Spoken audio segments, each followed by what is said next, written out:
Hi there, and welcome to DTV. I'm Gloria Johnson, and I'll be your host tonight. We're going to talk about a really timely topic. We're going to talk about health care tonight. And so we've got a special guest with us, April White, who's a mother who is currently on ACA, as are her children. But one of the things that we're hearing the big concern right now is that a handful of senators are writing this legislation behind closed doors with little input, quite frankly, from their own party, but certainly no input from across the aisle, no expert input, and certainly no input from the folks at home. And it's a very unpopular idea. Right now we see that this is probably the most unpopular legislation in modern history. Right now I think it's at about a 17% approval rating, but yet our senators are saying they're going to vote by the end of this month on this legislation. A couple of people that have made visits to offices or have called offices, we've heard varying answers from our senators because they haven't come back to Tennessee. They haven't done a forum anywhere around us in Tennessee that we can talk to them about this legislation. They don't hold office hours when they're on recess back in Tennessee. I know that April has visited their offices multiple times, as have I, tried to set up appointments, and we get to talk to staff. And on Tuesday, we were told by staff that there was nothing in writing yet. One staff person at the Knoxville office told us that the Senate was throwing out the entire old bill and there was nothing in writing yet, which is not what we're hearing from D.C. and the people there, because there was a senator that came out the other day and said that this bill is going to be 80% like the AHCA, the previous bill. The bill that the House passed, and after the House passed it, President Trump threw a beer party to celebrate this. And that was a few weeks ago, but just this week, he said that the legislation was mean. So, which is it? We're getting a lot of conflicting information, just a handful of senators working on this bill, and even a caller who called the Washington, D.C. Alexander office yesterday was told by Alexander staff that, because this person asked for public hearings, and they said, well, you need to call Mitch McConnell about that. Senator Alexander is the head of the Health Committee. He should be able to ask for those meetings. And right now we've got Corker and Alexander from Tennessee both saying, oh, it should be an open process and we should have public hearings. But neither one of them are standing up on the floor and calling for that. So it's one thing to go back home and say, oh, we should make this public, we just can't do it. They can do it. They can stand up, demand, call a press conference, demand that we have public hearings on this, because we know that there were 270 hours of public hearings with the ACA. And so I think that the people of Tennessee deserve to know what this bill is in advance, see it in advance, and be able to talk to their senators about how they feel about it. So as a mom who has ACA, how are you feeling at this point, April? Well, I'm scared. I'm worried about what will happen to my coverage if the new bill takes effect. I'm also worried what will happen to my premiums next year because of this limbo that they're leaving the current law in. Is causing premiums to go up, because now is the time that insurance companies are setting the premiums. So I worry what's going to happen there. But yeah, so I worry. I read a lot of stories. I call, I visit. I've visited all three of our members' offices with my twins to talk about how this bill will affect our lives negatively and impact our health. Well, negatively. and tell folks a little bit about your twins and the medical issues that they have, and with certainly pre-existing conditions, because they were there in the womb. So right. I have fraternal boy-girl twins. They are now 4 years old and healthy and doing well, but unfortunately they were born at 30 weeks instead of 40 weeks. So they came 10 weeks early, and they spent over a month in Children's Hospital. Wow. You know, their hearts would stop beating. They wouldn't be able to breathe. They were on oxygen. They came home on heart monitors because even after they reached their like term birth time, their hearts would just forget to beat. And so we had heart monitors that would alarm and wake us so that we could wake them. So they had a lot of expensive medical equipment, medical care. Both of them spent over a year in therapy at the Children's Therapy Center. At one point we were going 4 days a week for occupational therapy, for sensory issues from being in the intensive care unit with all the loud noises and things instead of... Oh, I never thought about that. Yeah, it affects a lot of preemies. And speech delays, motor delays, they were both late, and all of that stuff because they just didn't get to grow where they're supposed to grow the whole time. My son was also born with a cleft lip, and so he's 4 years old. In his first year of life, he had 3 surgeries, and last year we had a 4th to correct that. He still has speech therapy 3 days a week to work on his delays from that, but otherwise he is now caught up with his peers. And now that when I see them, I don't think about any of those things. They're regular 4-year-olds, you know, which is great. Yes. But that's what got them there. Yes, it is. Yes, and because the ACA was, they were born in 2013, and so because the ACA was in effect at the time they were born, I was covered under my employer plan, and so thanks to the end of lifetime limits, my family didn't have to worry about bankruptcy to give our kids the care that they needed to get better. Just their room and board at Children's Hospital was almost $500,000. Oh, wow. And you think about that, and that's one of the things that's in this bill, taking away the protections where there's no lifetime caps. We'll be going back to lifetime caps. Even the talk in the Senate now, they're going to take away the protections that we had about lifetime caps. And what a lot of people don't understand, that's also on employer plans. Yes. It's not just ACA plans. Everyone is going to go back to having those lifetime caps. So I've got a friend right now who's pregnant with triplets, and typically triplets, they come early, and it's not unusual for them to have a month in the NICU each. You know, those are kids that are going to be really close to their lifetime caps just in their first month of life. And so we can't do that to people. I mean, it's just outrageous. The study from Georgetown just came out yesterday that said that this bill currently will cut 50% of America's kids out of care, out of having health care. And we just, how can we do that as a nation? I can't understand it. The Medicaid cuts alone will... Hello, buddy. This is one of the 4-year-olds. Yes. Hi. Mom, why singing here? Honey, we're on TV right now, okay? Can you go back and play with your sister? Why you almost done? It's not, it is, it's just now started. Can you go back and play with your sister, please? Thank you. That's awesome. Yeah. Did he? I don't even know if he saw him, if he got on there. No, yeah. So, thanks to the care they received, though, from the wonderful people at Children's Hospital, he's a normally developing child now, and he's caught up with his peers. But we were lucky because of when they were born.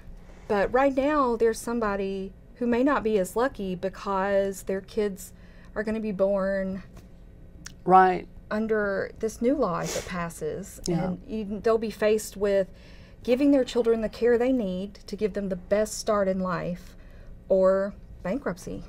Well, sure. And what we know about the AHCA, the bill that the House passed, what we know is that pre-existing conditions were no longer protected. You know, they can be waived by the state.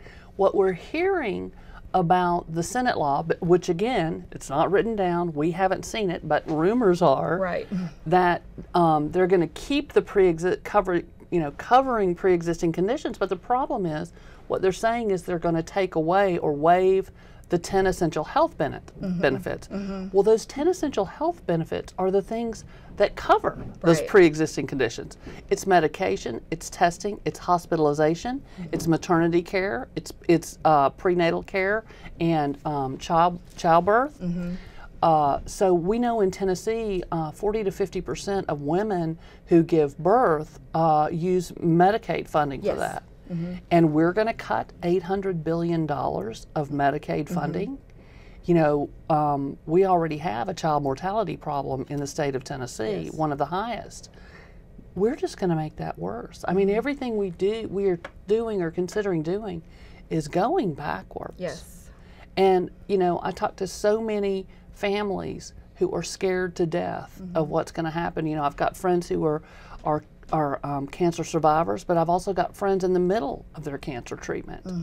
And they don't know what's going to happen. And because of all of this upset and the repeal and nobody knows what to replace, as you were talking about, they have sabotaged Yes. our health care in order to make it look like things are bad. And people in Tennessee really struggle because we didn't expand Medicaid. So they see people in the gap, the people that should have been covered by expansion of Medicaid without insurance. And that's your working families, you know, that their insurance isn't provided through their work and that sort of thing, who are going without now, which has caused us not to get the funding, that $1.4 billion Right. that Tennessee turns down every year, which has caused our hospitals to close. We've lost 8 hospitals. We've got other hospitals on the books. I'm hearing that it's possible, Blount County, that these cuts to Medicaid will make it almost impossible for Blount County Hospital to continue. And so we're threatening our hospitals. The study just came out a couple of days ago about employment. I think it's something like 3 million jobs will be lost Yeah, the rural nationally. Right, the rural hospitals are a big job provider in these small Right. communities. So when they close, not only are people losing access to quality care within close distance to where they live, but so many good paying, steady jobs are leaving the community Right. because Tennessee refuses to accept that money. You take a county like Scott County that has a hospital and that hospital closes. You know, that's several hundred jobs in a county with one of the highest unemployment Right. rates. They're not going to find another good paying job in Scott County. No. And so I know at Blount Memorial, I think it's something around 2,000 jobs. You know, where are these 2,000 people going to go in Blount County to get another job if that hospital were to close? I don't know that, you know, it's super at risk, but I just know that Tennessee Justice Center has a list, and they see that as one of the hospitals Right. that's endangered. And so, you know, these cuts to Medicaid will kind of be the tipping point for so many rural hospitals. And, you know, I saw a presentation from a CEO of some rural hospitals, about 6 rural hospitals, I think. It was a live stream from Jackson, Tennessee. And here's this adult CEO hospital, you know, these rural hospitals. And he's talking about, because of ACA, the people who are now getting the care that they need. And he's talking about, you know, how people are not using the emergency room so much Right. that they're able to go to the doctor. And, you know, it takes a while for these things to take hold. And so we're starting to see everything that they said the ACA was going to do. We're starting to see that. But this man was talking about the hospital closes and the counties, because he was saying predominantly these rural counties, it's seniors, it's the disabled, it's veterans, and it's kids. And he was literally, he got tears. He was literally crying at the idea of these hospital closes. This grown Right. man at a forum, you know, could not hold back his tears for what was happening. And this is how people are feeling all across the state. Well, I don't think there's any group, even insurance CEOs have come out against this law. And when the insurance CEOs who do not like to speak up about anything Yeah. are coming out and saying this is going to cause, people to be hurt, higher premiums, the AARP, the National Hospital Association. Right. There's no one. And then that's another thing we know about rural areas. They're going to have higher rates. Right. Which is ridiculous. And then, of course, what the AARP is really coming out against is that age tax. Yes. If you're 53 to 64, they can charge you 5 times more than anyone else. Right. And that's outrageous. It's just, to think that, because I happen to be 53, you can be the healthiest person in the world, but you're still going to get charged 5 times more because they can. Right. And to me, that's just, it's unacceptable. I think so too. And then, of course, a lot of people think, senior citizens thinks, well, I've got Medicare, it's not going to affect me. But if you are on Medicare and you have high prescription costs, you're going to go back to having to pay 100% on your medications when you're in the donut hole. And that can be a lot of money. If you've got diabetes, if you've got COPD, if you've got arthritis, those medications, many of those medications are name brand, and you will have to pay 100% of them. And the ACA, what it did was cut down by percentages each year how much you had to pay in that donut hole. And with the ACA, by 2020, that was supposed to go away. You wouldn't ever have to pay that full amount. There would be no donut hole. Right. And, we owe that to our seniors, I think. I mean, there's so many reasons that this bill should not be passed, and there are things wrong with the ACA. It's not a perfect piece of legislation. But anytime you have any huge legislation that encompasses 6% of our budget, there's tweaks. I think with Social Security, there were 12 years that they had to tweak it to get it right. And so certainly we need to be tweaking it. There are experts out there that have suggested all the things that we can do to make it work better for more people. But the biggest problem in Tennessee that people don't understand is it's because our problems are because we didn't expand Medicaid.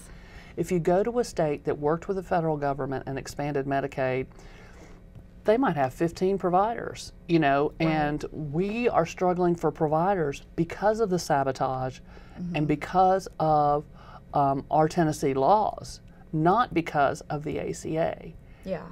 But our legislators would certainly like for the general public to think it's because of the ACA. Yeah, they want us to think that, to borrow Senator Alexander's analogy, that the bus, something's wrong with the bus, when they're the ones who have been ripping parts out of the bus exactly for the last 7 years. Right. And I know we were both at an event. Our senators don't seem to want to have public forums with us, but what they will do is show up at fundraisers for their party. So we sort of ran down Senator Corker at a fundraiser in Blount County for the Blount County Republican Party, and he was nice enough to come out and talk with us, and you got to have a good conversation. The thing that I thought was really interesting about that conversation was you seemed to know a little bit more about the lawsuit than he did. So can you tell us a little bit about that? So part of the Republicans have sabotaged the law in a number of ways, but currently there's a lawsuit winding its way through the courts about the cost-sharing benefits, which is not your premium help, but certain people who fall within the income guidelines. As I understand it, the insurance company is also supposed to reduce their out-of-pocket costs, so deductibles would be lower for them, office visit copays, prescription cost copays. And right now, the insurance companies are still doing that as the law winds its way through the courts, but the federal government is not reimbursing them for those costs. And so something they could do right now that would help people and help stop the rising costs of premiums would be to just give up the lawsuit. Let it go. Yeah, pay the money that you said you would pay. Yeah, start paying your bills. Right. I mean, if I don't pay my bills, I get in trouble. How come we have to pay our bills and they don't? When I say, I'll pay you for that, I pay it. And, you know, part of the reason that some of the marketplaces are in trouble is because the Republican Congress throughout the years has been nitpicking through the budget reconciliation process, taking away funding for this little portion here. Right. They ended risk corridors in 2014, I believe, was the Rubio amendment, which that was responsible for many of the rural co-ops going under. The risk corridor was supposed to make up the difference for X amount of years if a company or co-op, insurance co-op, could show that they lost money because of too many sick people in their pool. And the risk corridor was supposed to help kind of ease some of that guesswork so that they could figure out where the premiums needed to be for this new pool of people that had joined. But so when they took that funding away, a lot of insurers were like, well, we're just going to get out of this marketplace altogether. And also many of the co-ops that were one of the only options in some very rural places folded because without that reimbursement that was supposed to be a part of the law, they couldn't keep it up. And this is what I find with so many people who are against the ACA. They keep citing these problems. They don't know, and they haven't done they're not a mom who relies on ACA, so they haven't done the research.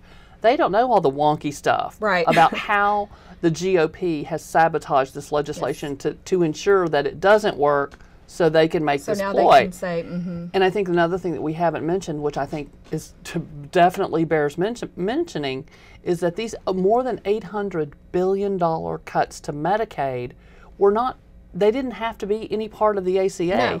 This is outside of that. This is clearly cutting this money to Medicaid is in order to create a tax break for millionaires, billionaires, pharmaceutical companies, and insurance companies. And so they are taking more than $800 billion from Medicaid in order to give a tax break to the wealthiest Americans.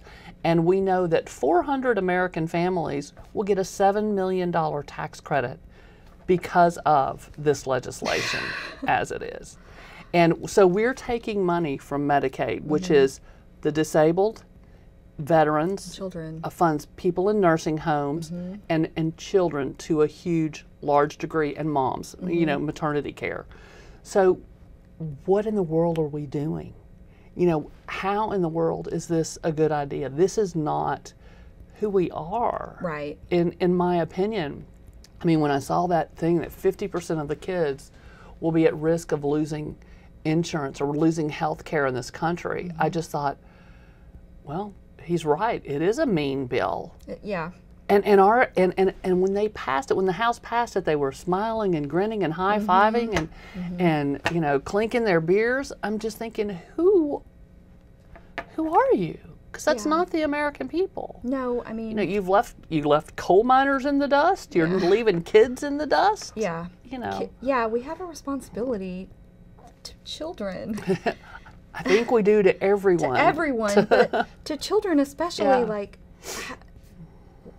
who says, no, those kids don't deserve it? I could knock on any door. I think I could knock on any door and say, do you believe that children should be able to go to the doctor when they're sick? Yes. And I think every single time I'd get a yes. Yes. You know, and what we're talking about is, do you believe that an American should lose their home or their business because they get sick? Right. Absolutely not. No.